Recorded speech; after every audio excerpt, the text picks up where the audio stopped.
Hello, it's time for another episode of It's Not About You. My name is Bob Benson. I pastor Christ Lutheran Church out in Bemis Point.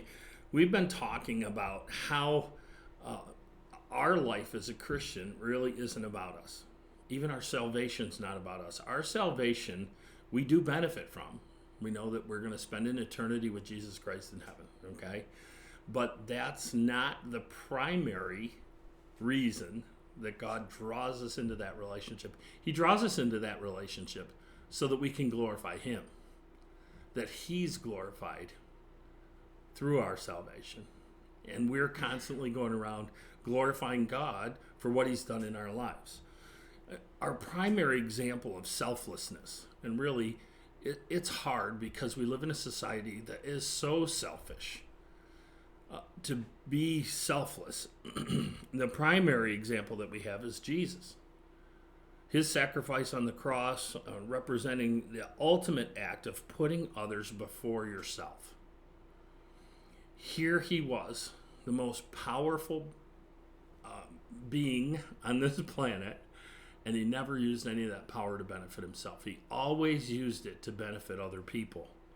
As a matter of fact, wasn't that the primary reason for the testing when Satan came to him?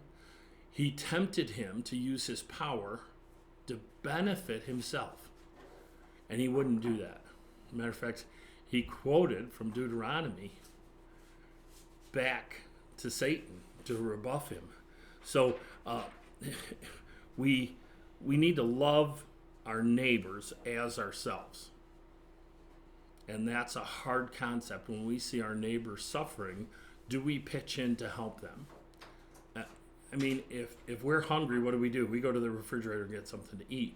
If our neighbor is hungry, do we even know that they're hungry? Let alone engage to help them in it. And that's really what a selfless life is all about. Is it's built on relationships.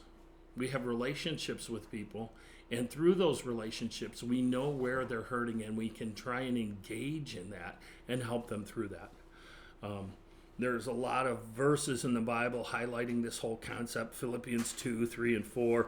Believers are called to consider others more significant than themselves.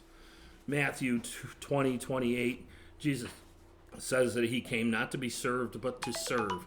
Do we do those things? Do we constantly invest ourselves in those things? And really, that's what the selfless life is about. About figuring out how it is that we mimic, that we try and exemplify what Jesus did on this planet. And we have to be in relationships to do that. That's a primary goal, is to be in a relationship and then become the hands and feet of Jesus to those people. I would challenge you to set yourself aside and start looking at people. How can I help them? How can I invest in them? How can I be selfless towards them? And that's my challenge and my encouragement for you for this next week. So for It's Not About You, my name is Pastor Bob Benson. Thank you for taking the time to watch.